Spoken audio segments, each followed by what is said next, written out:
Hi, guys. Welcome. Happy April. I hope you guys are having a wonderful, for us in the corporate world, kind of technology, we call it Q2. So I was going to say hope you're having a good Q2, start to Q2, but I hope you're having a great start to your April. We are glad you are joining with us. This session is going to be recorded today, so anything that you missed from a technical standpoint, if you lose service or Wi-Fi, we will send this recording afterwards, and then soon enough it will be on our YouTube page where you will have access to the recording. Kent just messaged everybody in the chat. You guys are not on video, you are not on voiceover, but we would like to make this as, Sky's already raising her hand. She loves you guys. She's ready to go. We do want to make this as interactive as possible, so please chat with us as we go about, as Cecil goes through the content today. We will do our best. Kent will do his best to interrupt Cecil nicely, and we will get those questions answered. We do have a survey coming up afterwards, so at the conclusion of the webinar, it'll pop up in your chat function. So please do make sure to give us your feedback. We do take that seriously. It does help us create content moving forward and what sessions we should look into next. And I know Kent and Cecil are going to be doing their own webinars, so that information is also shared with them for their podcast content, all of that, and coaching you guys. So it's very important that we get that information because we do pass it to our coaches. So today's session is how to bring in great clients, increasing car count with Cecil and Kent. So today we're going to be uncovering how to best understand your business so that you can better market and bring in new customers. So we're going to go through everything on customers that are, how they're easier to deal with, how they'll be most likely to say yes to recommended services, spend more time on their vehicles, and make your business more profitable. So lots of jam-packed information. If you want to go to the next slide, I just wanted to mention a little bit about Cecil and Kent's business. So they are in a mission to build strong businesses. I have partnered with them for AutoLeap has partnered with you guys for a little over a year, and everything in this mission statement is true. They really care about your businesses, everything from owners and managers and service advisors to your technicians. They care to grow your business, to give you better business, better life, and all of the above. So without further ado, I am going to hand it over to Cecil and Kent to start today's session. Okay, we're going to go kind of on a wild ride today. As usual, if you have any questions, please feel free to ask them. I'd be happy to answer. I kind of want to start with marketing. And marketing is more than most people believe. Marketing is not necessarily advertising.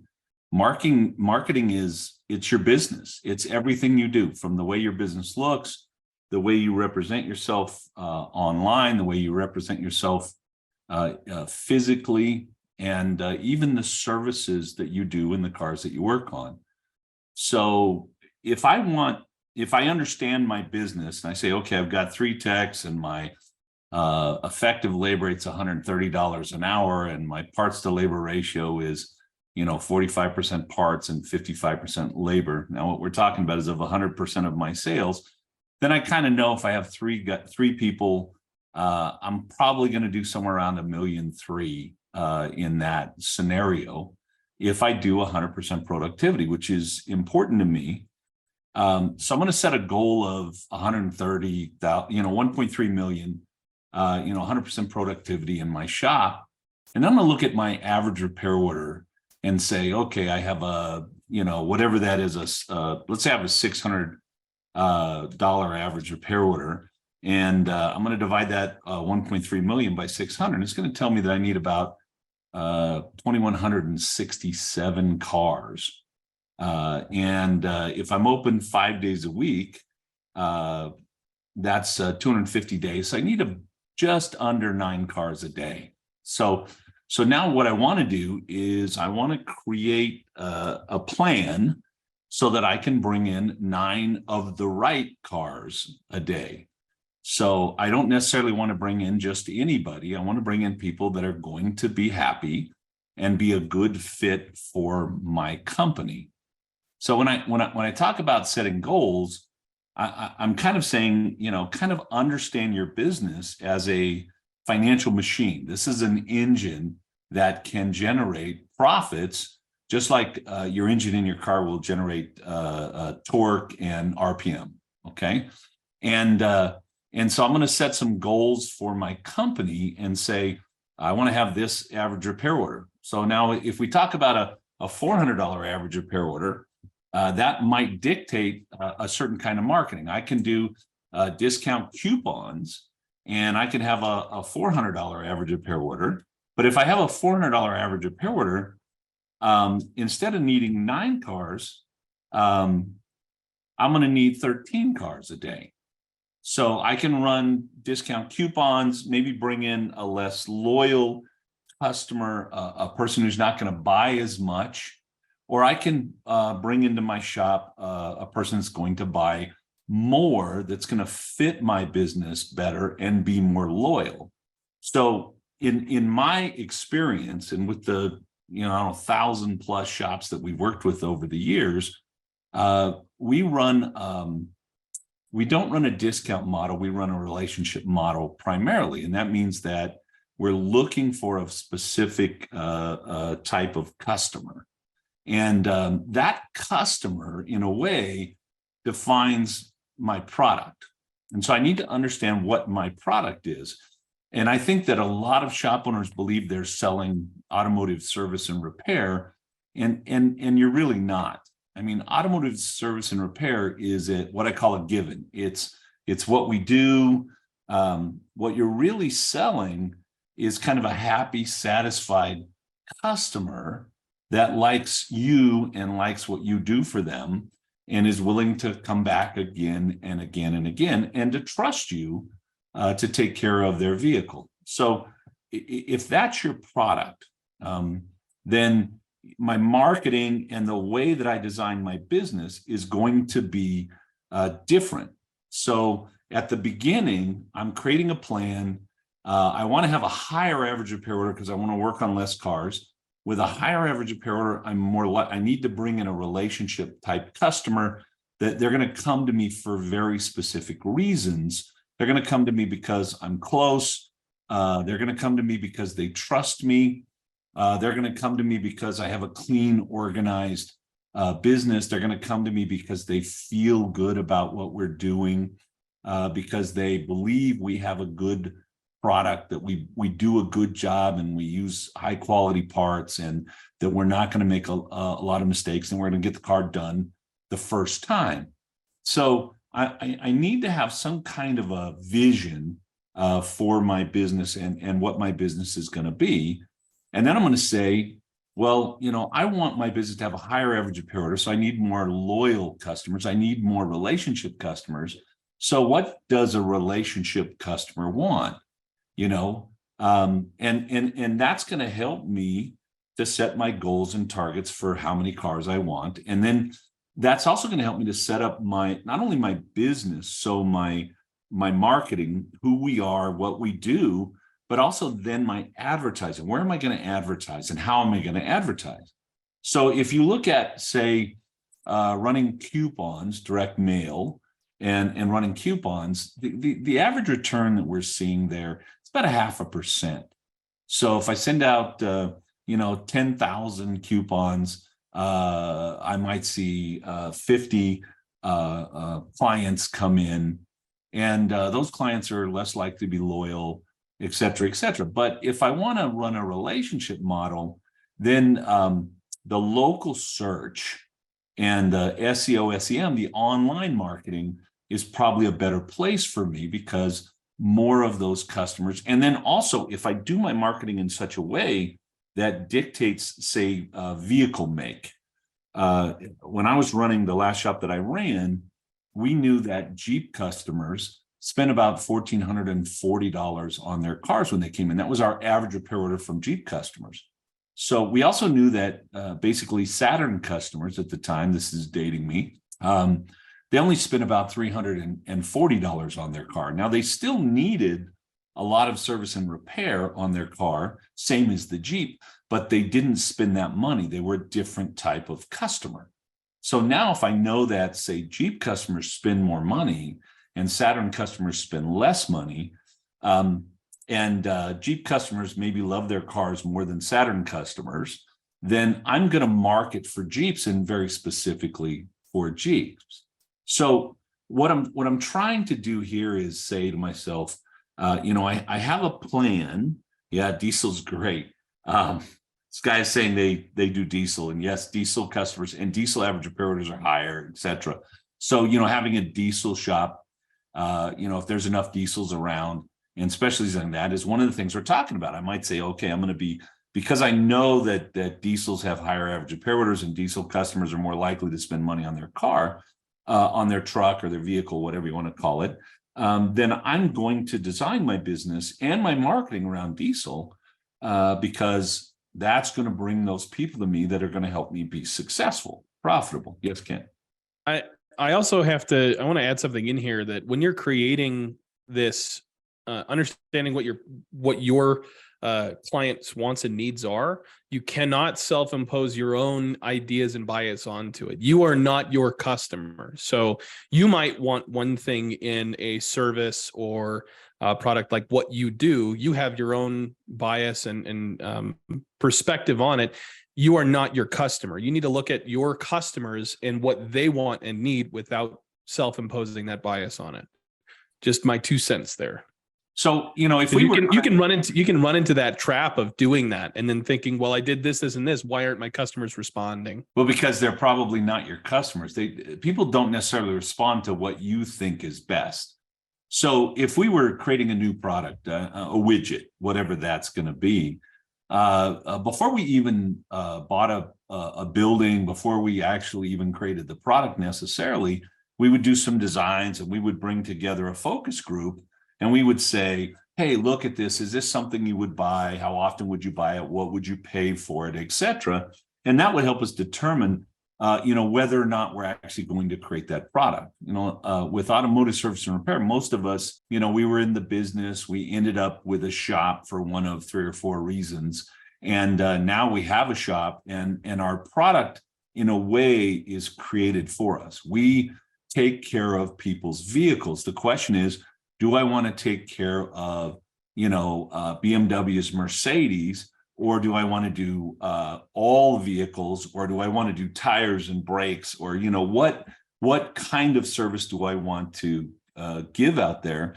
And then the second part of that, which is probably even more important, is what are people willing to and able to pay for that? So I'm gonna create my product, and my product is not, again, it's not just like I did a brake job on that car. It's customer satisfaction. It's having loaner cars. It's using quality parts. It's building trust. Having an experience for the customer. That's the thing that in a way sets me apart from other shops. And so when I understand, what I want my average repair order to be, what's going to help make me successful financially, then I can make some decisions about what I want to work on and even what I'm going to charge. Because, it's funny, as we deal with shops, most of our shops have varying labor rates today. And so if we have a shop that's general repair, they have a labor rate that they use on Hondas and Toyotas and Fords, and then they have a higher labor rate on BMW and Mercedes. Because frankly, BMW, Mercedes customers are used to paying more. I have more sophisticated equipment, et cetera, supposedly. At least that's the perception out there. And therefore I'm going to pay more for it. So in a way, when I determine, what my product is and or who my customers that I want that's going to help me be successful, those two things are going to come together in a way and blend together to create exactly what I'm going to do.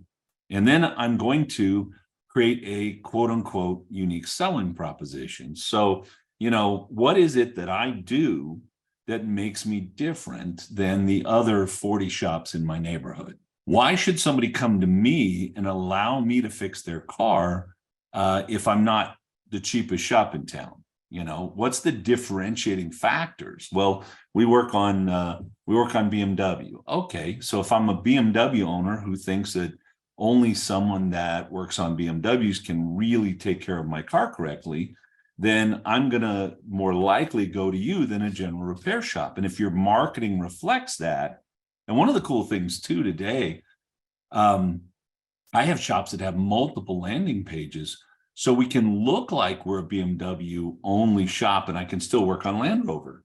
So I can do a Land Rover landing page, and in fact, we could still be a BMW shop and a Land Rover shop at the same time.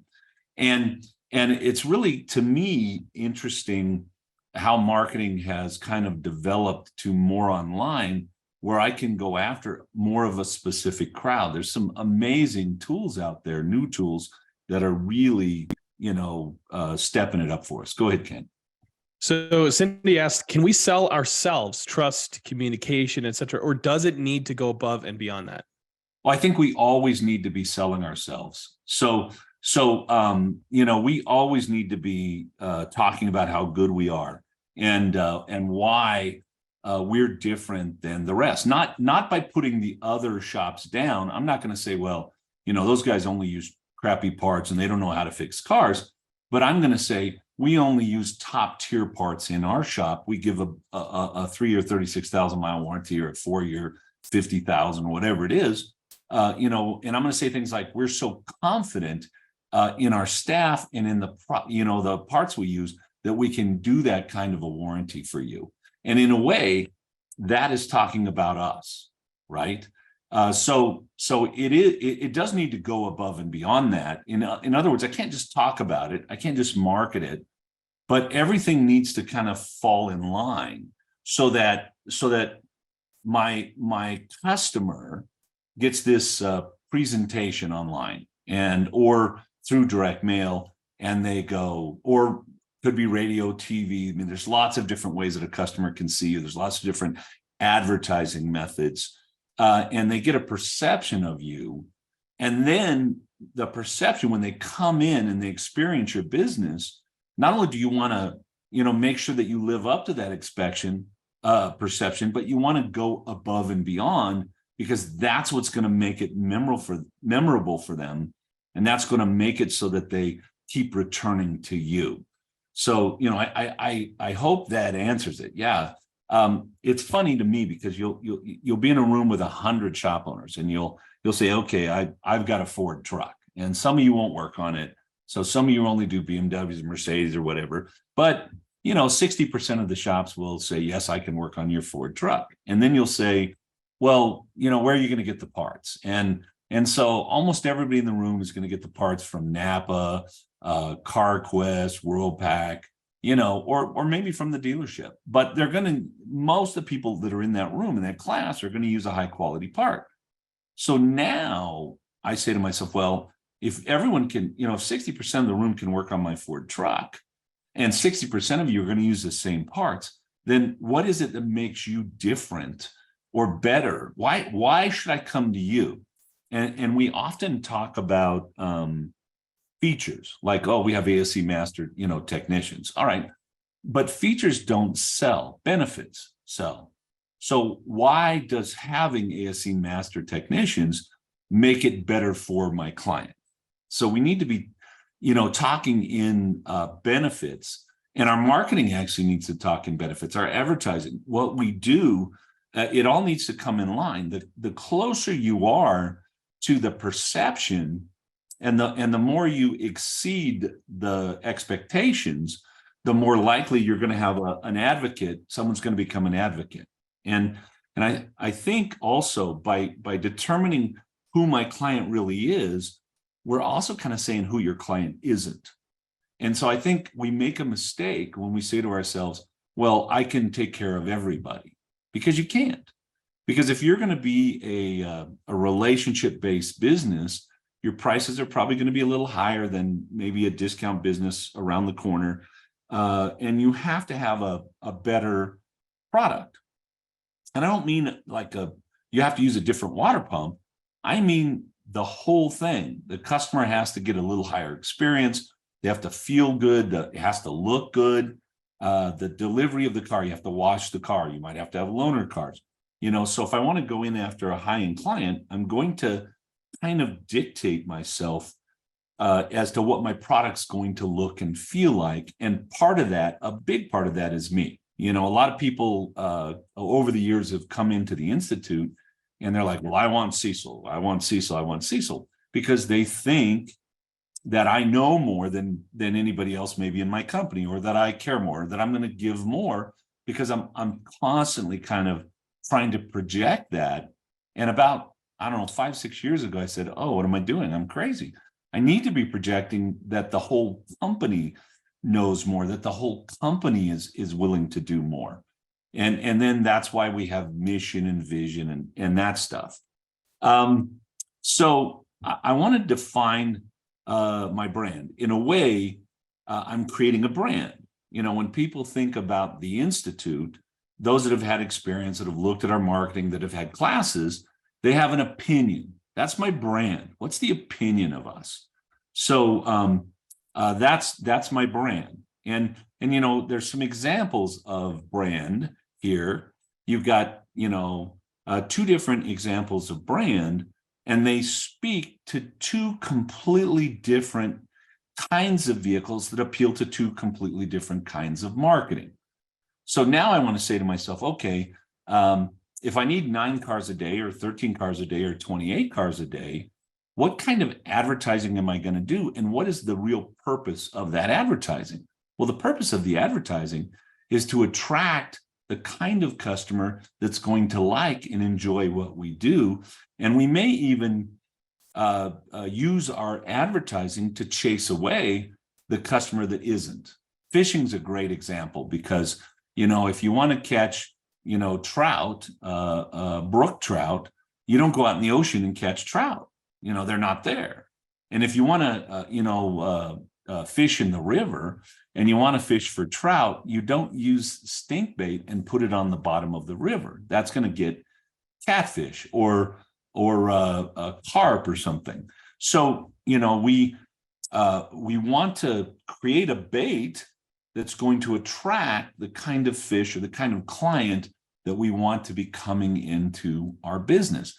So the unique selling proposition is important, because it kind of sets the stage and the tone, not only for our marketing or even the way our business looks and feels, but for how our employees feel about our company, and for what our employees actually do, right?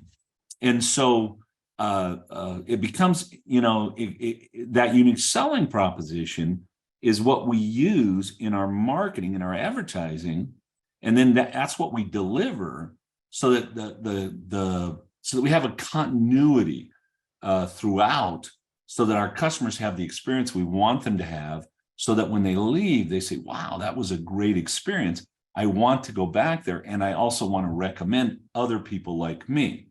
Human beings, we're herd animals or pack animals.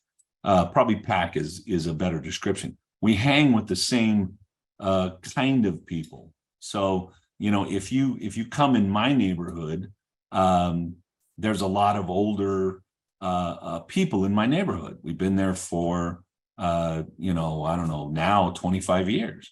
And it's probably a higher end neighborhood. It's closer up on the mountain. The homes are a little more expensive.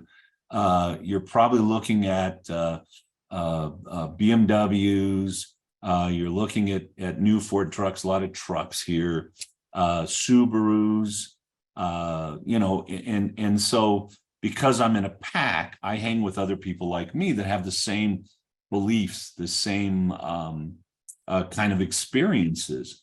So if I can understand what that pack wants and needs, and I can appeal to that, then I can attract that kind of customer into my business, which means now I'm going to, I believe, be more successful because I have what that customer wants. So if we talk about like discounts, I've never run a shop where we did discounts. Never. We never advertised, you know, at the time, $14 oil changes or 19 or 21 or 29 or 39. The last shop I ran, we had a minor service and it was $165. And that was the least expensive thing that we did, other than some of our, like a brake inspection was, I think, $65 or $85 at the time. So that alone kind of said that a certain kind of client wouldn't be happy there. Like if the person was looking for something inexpensive, cheap, they're not going to be happy in my shop. And that's because I've created this brand, a product that appeals to a very specific type of clientele. And so, you know, I think that the cleaner you get your unique selling proposition, the cleaner you get your product, and then you get cleaner messaging, and it's better because you don't get mixed messaging that brings in the wrong clients. I love it when, you know, kind of a high-end shop. So I had a client, multiple locations, and they were running direct mail. And on the direct mail, there were like 5 discounts. So not only the, you know, $21 oil change, but the 3-for-1 at, you know, buy 3, get it half price. And then there was, if you spent $50, you got $10 off, and you spent $100, you got $25. And if you spent $250, you got $50 off. So there were all these different coupons.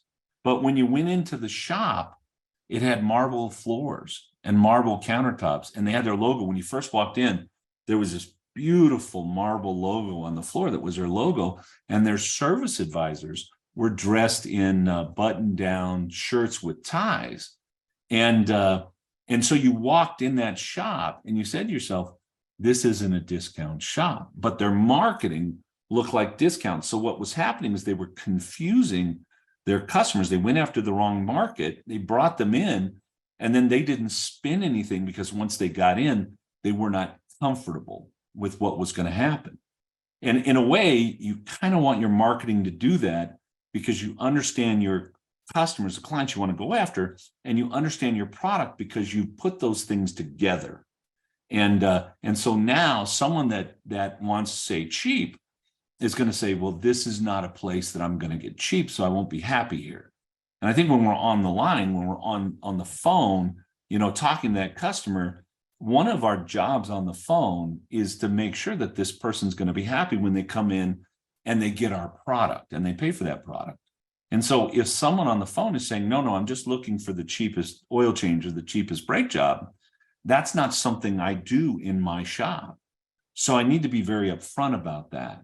So someone's asking my thoughts on discounted LOFs. I hate them.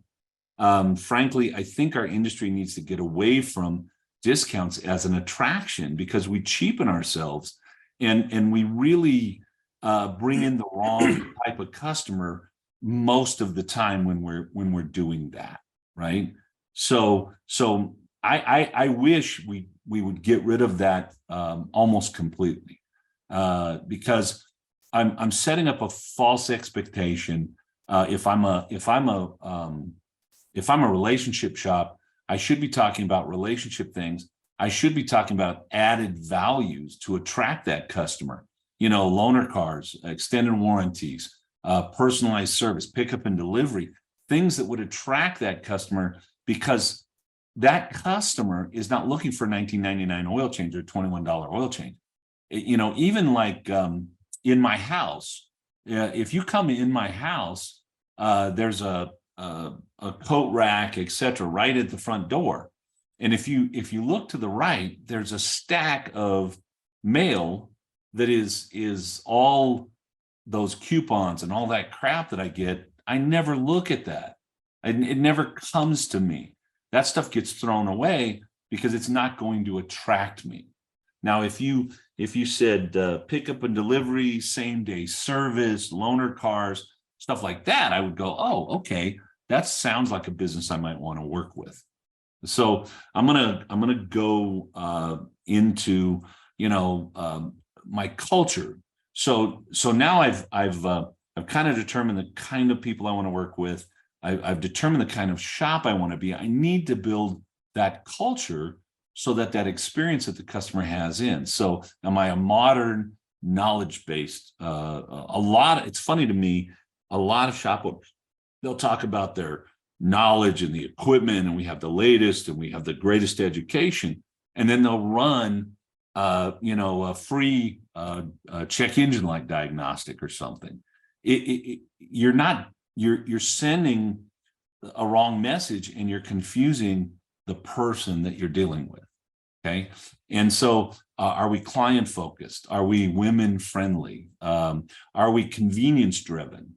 Are we organized and efficient? We want our customers to believe that they're going to get their car today. We want our customers to believe that we're going to keep their car clean. They walk into our office and there's a pile of used parts, and that the parts guys haven't picked up yet, and it's not very organized. There's a bunch of papers all unorganized on the service advisor's counter. What message are we sending, right? We need to send a message that's consistent with who we want to attract and who we want to be. So are we results? Are we high production? High production, you're going to get, in most cases, it is our intent to get the car out today, because that today is one of the leading things for a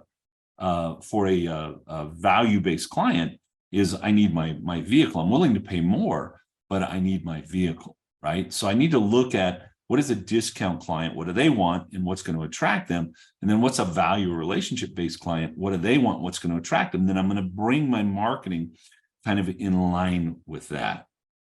So Simon Sinek starts with why. What is your why, right? And my why comes out of my culture. My why comes out of, I'm here, and certainly I need to make money to support my family, retire someday, eat, etc. But my why is more than that. My why is like, why automotive? Why do you do it the way you do it, right? I used to sit with customers and say, I love taking customers home because you got them alone, and you can say, hey, here at Larry's, we do a complete inspection on the car, and here's why we do that. I want to make sure that if there's anything on the vehicle that needs to be taken care of, that you have the information to make good decisions.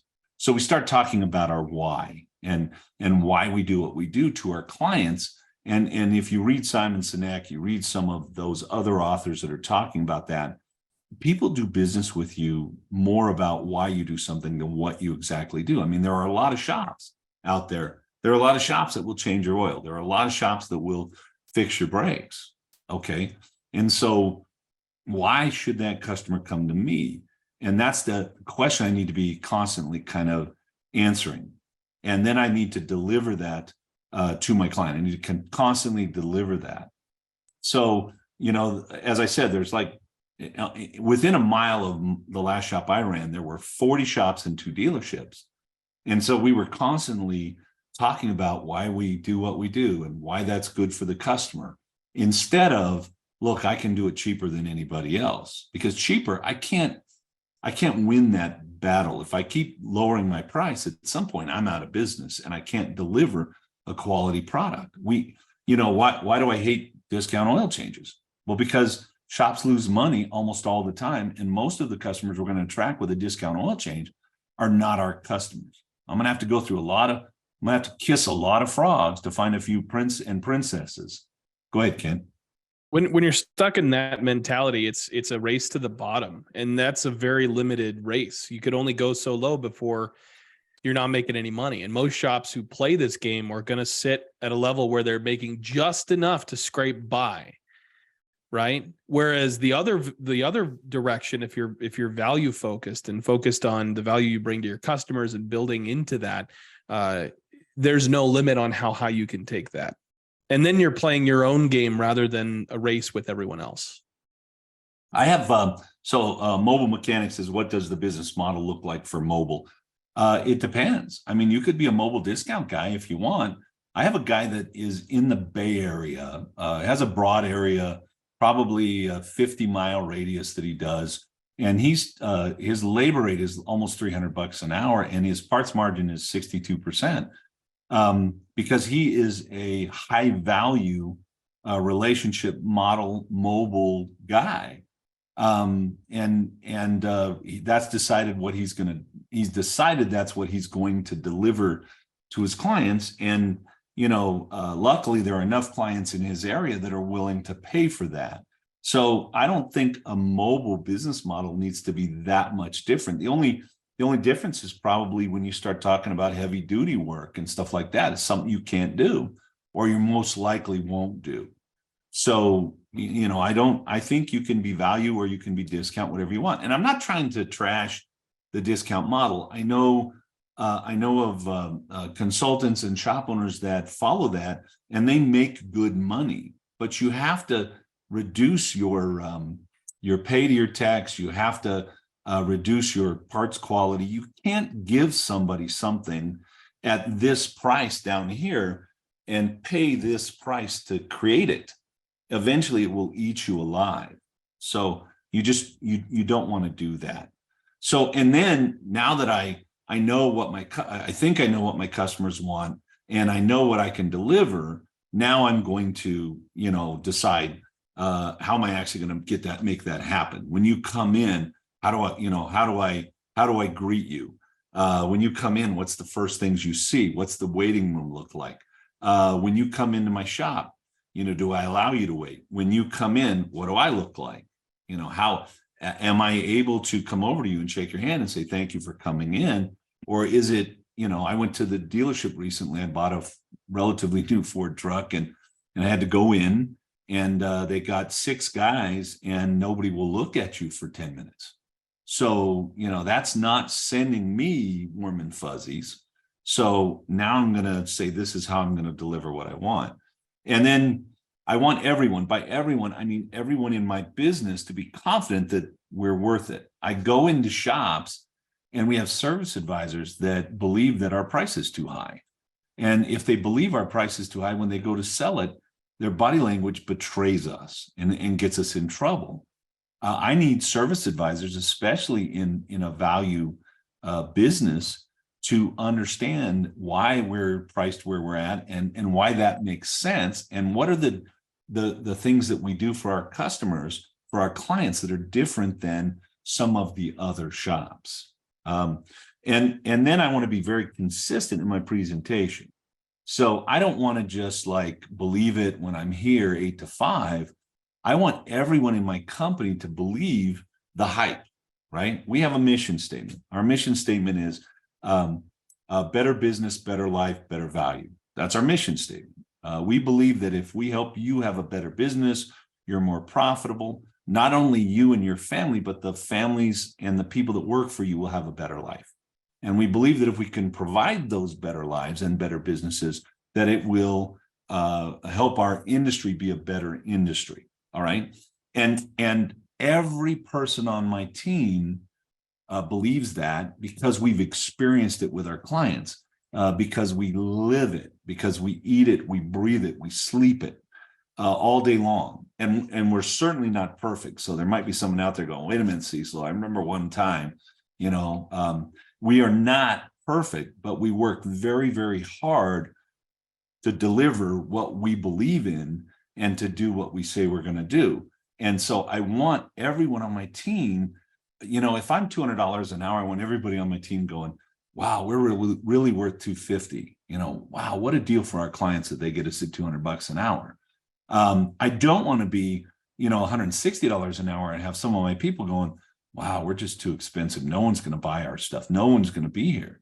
We have to believe in our own hype, in our own vision, in our own, futures, and in our value. Otherwise, we're dead from the beginning.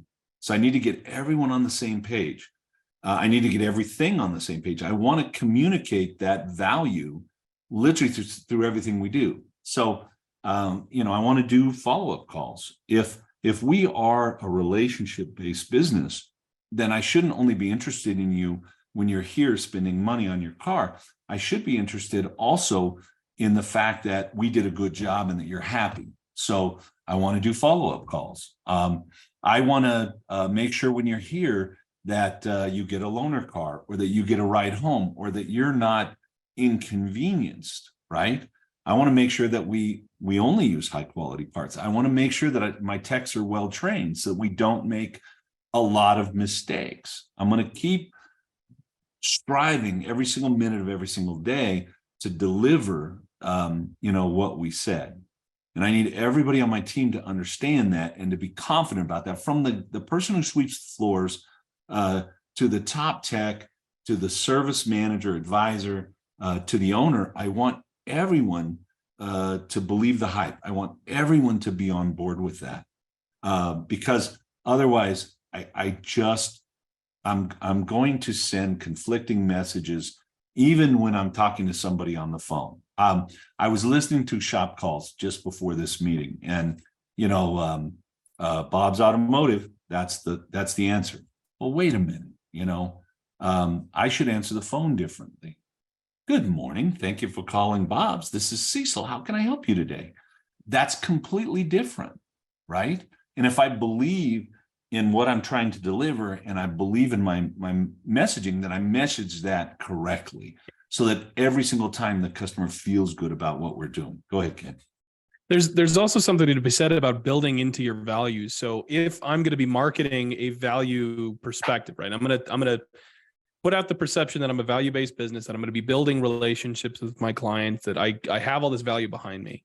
Well, that helps me increase the tickets that I'm able to get. My ARO is going to increase, which in doing that, we have additional resources to help supplement the value. So if I'm able to charge a little more in for my AROs, right, for everything that we do, I can put that money towards getting rental vehicles for my clients, or, you know, some that I can hand off to them while I take their vehicles. You can reinvest in better marketing, better branding. You could invest in, well, baking cookies that you then put in your vehicles for everybody to get a nice fresh baked cookie when they pick up their vehicle. There are ways that you can utilize those resources that build value into the value that you're proposing to the potential customer.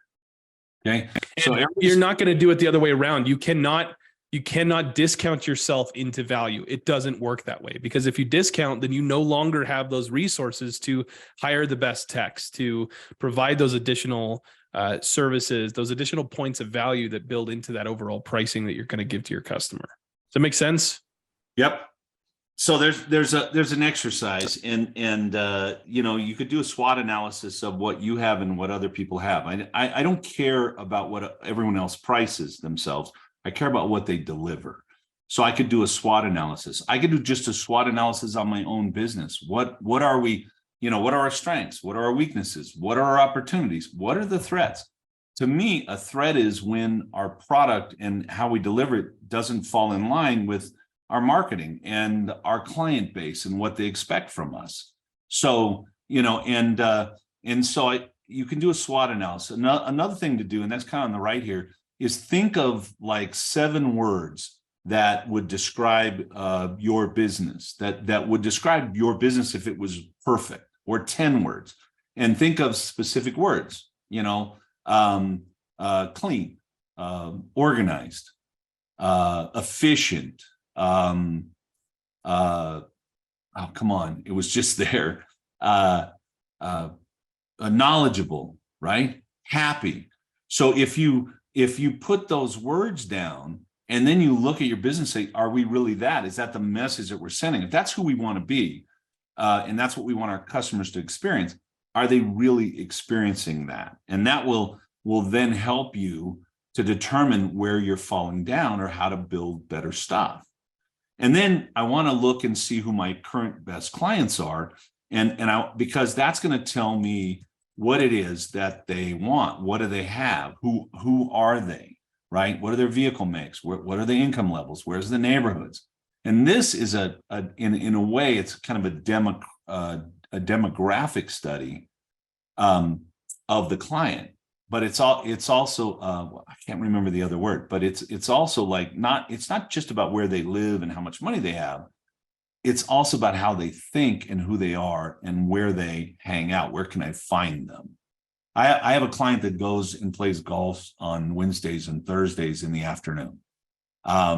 Leaves his shop, and he always goes as a single, and he ends up in a foursome playing golf. And the reason he does that is because very specific customer type is playing golf on Wednesday afternoon and Thursday afternoon. Those are doctors and lawyers. They're driving BMWs and Porsches and the kind of cars that he wants to work on. And every time he goes and plays golf, he pulls in another customer. And so, and he doesn't necessarily like to play golf. He just does it because it's been a great marketing tool for him. So if I'm going to do like geofencing, or I'm going to do SEO, SEM, there's so many cool tools now that could actually help me determine, like, I want people that drive these kind of cars. I want people that shop at these kind of places. I mean, Facebook knows all that. They know where you shop. They know how you shop online. Google knows it all. They know what you buy. They know that if you're using discount coupons or not. They know what you're searching for. So there's so many cool tools now that can get my search down. And so if I am going to do direct mail, or if I'm going to do targeted marketing like a geofencing, then I'm going to do it. I'm going to do it with directed information. And so that's cool. And we are close, I know, time-wise. I want you to remember why you're advertising, though. I'm not advertising just to get anybody in my shop. I'm not advertising to lose money. I'm advertising to put bait out there and attract the right kind of client so that I can be profitable and so that my business will run smoothly.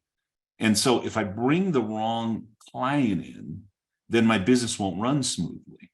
So again, we go back to that unique selling proposition, unique value statement. What is that? Because again, that becomes the basis for my advertising and my marketing. I want to be consistent. I want the experience that my customer has and the benefits they get and the way they feel about me to match what I'm doing out there. I want to determine what I'm going to be. Am I going to be the best? Am I going to be the fastest? Am I going to be the cheapest? Right? And you can be the best and the cheapest. You just won't be very fast. You can be fast and cheap, but you probably won't be very good. And you can be, the best and fast, but you're not going to be cheap. So I need to determine, kind of who I want to be, because that's going to determine the kind of clients I want to attract. You want to know how to attract good clients? Figure out the fish you want to eat and use the right bait, the best bait. And then if you can find out exactly where the fish are, which are these kind of targeted, searches, there's some interesting new tools that'll do that. Then I can find that. There's a cool video now. It's probably 6 or 8 years old. It's Neos versus Traditionals. Talks about the different generational thoughts and what people are looking for. And we have a lot of people, I think that the younger generation is looking for cheap. And in fact, I don't think that you could be farther from the truth. The younger generation is looking for meaning. They're looking for impact, things like that, but not necessarily for cheap. So they're looking for connection. I agree 100% because they're having a hard time making connection. And so if they can do that with us, then it's going to be very, very helpful. All right. So what do I have that they want? Do I have same-day service? Do I have loaner cars? Do I have car washes? Good warranty, internet access, trust. I should be talking about trust. You have to be careful. You can't say you can trust me because the person saying that is probably not trustworthy, but you can demonstrate trust. Yes, you demonstrate it, and you can be saying, hey, have you looked at our reviews? I know shops that have 600 reviews and they're 4.9 stars. Holy smokes. I should be driving trust clients that need trust to look at my reviews, because then that should tell me. And on your website and in your marketing, you can use messages from other clients that say how trustworthy you are. There's some fun stuff. What do I have, and what is my client looking for? And maybe it is discounts. Maybe that's the business I want to build. So let's build that business and market that business to the best that we can do that. But you cannot deliver super high quality and charge discount prices. It just can't happen. Okay. And I watch shop owners, they try to compete on price with someone else, not even knowing what that person's costs are and what that person really delivers. And they literally starve themselves and their employees. We just can't be that business anymore. And then I build my marketing around this.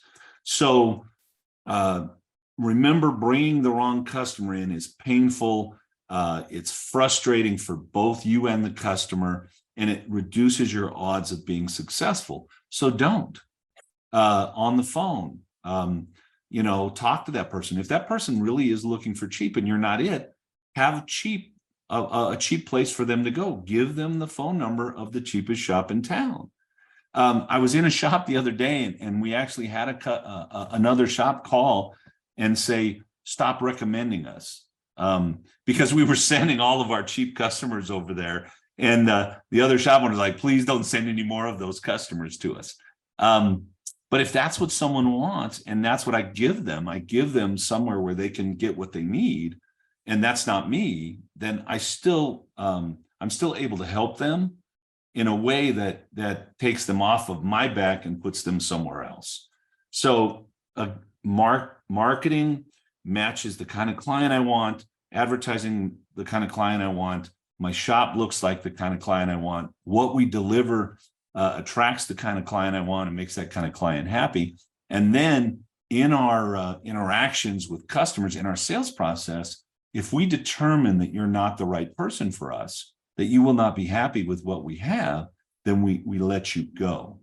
And I want you to remember, in every survey that's ever been done, the number one thing that customers want is convenience. And the number two thing and the number three thing are also convenience items. So they want you to be close. They want to be able to trust you. They want to know that it's going to be done right the first time. They want to know that it's going to be done with when promised. I also think that customers want to know that you can empathize with them, that you understand their situation. Now, empathizing with the customer and understanding their situation doesn't mean I'm dropping my price. It means that I've been in your situation where I had an expensive repair on my vehicle. I didn't quite have the money, or it was stressful for me.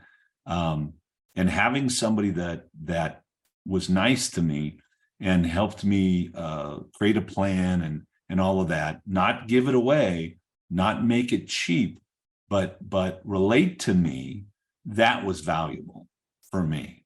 And we have too many shop owners that believe that having empathy is sympathy, and I've got to lower my price and make everybody happy. And again, it couldn't be further from the truth. Price is number 5 to number 9 on every survey. And so why does everything relate to price in our industries? Sorry, we need to stop running discounts unless we're running a discount business.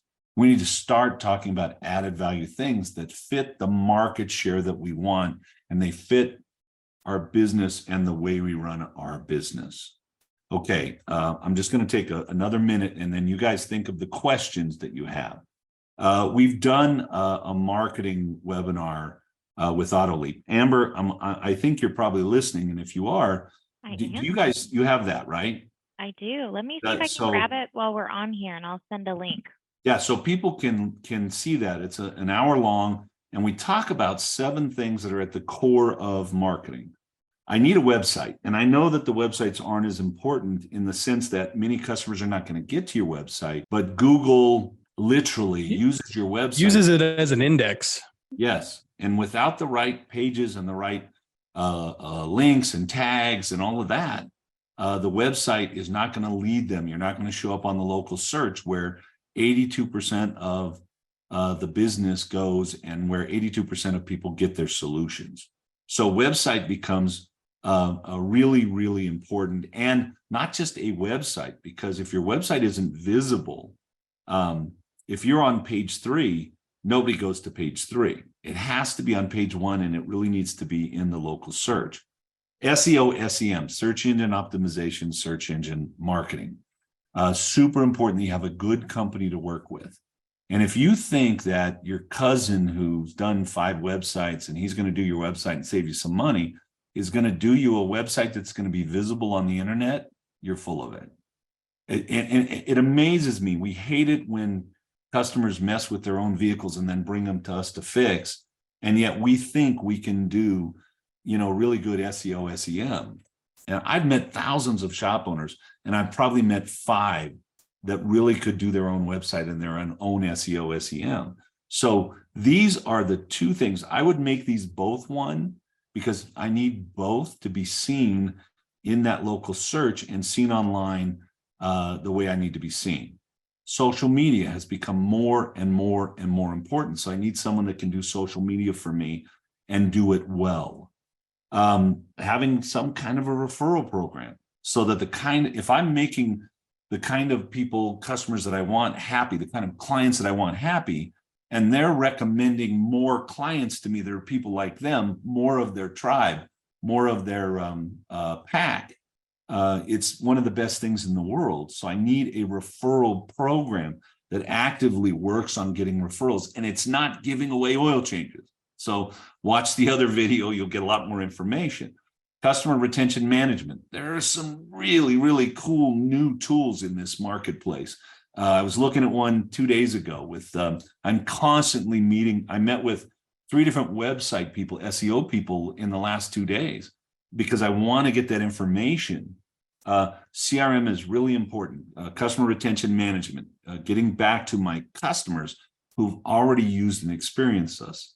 Local involvement, chamber, Rotary, BNI groups. I want to be known. I want my brand to speak in the neighborhood, because the people that are coming to me live in my neighborhood. They're close by. And then last but not least, pre-booking appointments. I hit on this all the time. And I got to tell you, I have 2 shops that I've been working with for 3 years, and they finally started doing pre-booking appointments. And both shop owners were so proud, because in 2 months, they have 5, 6, and 7 appointments a day. How do you think that's going to level car count out and level the ups and downs in your business? So having, pre-booking appointments. All right, now we've got a couple minutes left. I'm going to allow for questions. Let me just mention, Cecil, I will, in the follow-up email tomorrow, the link to that webinar will be in the follow-up email. And as always, I will include your information for them to reach out to you guys too. Okay. So do we have any questions from the attendees on what we've been talking about? I think we've covered oh, wait, we do have one. What do you mean by pre-booking appointment? I know when the car needs to come in, because I know the age and mileage of the car. I know how my customer drives it. So it's kind of funny, even for me, in my shop, we pre-booked appointments, meaning the next time that car, if it was in today and it was in for a service, we pre-booked the next service. If it was in today and it wasn't in for a service, then we did a calculation on the mileage. We asked when it was last service if we don't have a sticker, and then we pre-booked their next appointment, which might not have been 6 months away, which was our service schedule. It might have been 3 months away, because it was 3 months ago that they had their last oil change or service.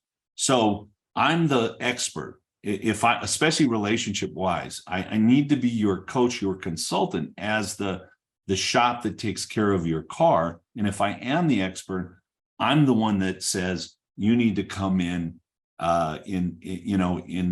June and have your car taken care of. So that's pre-booking. Any other questions?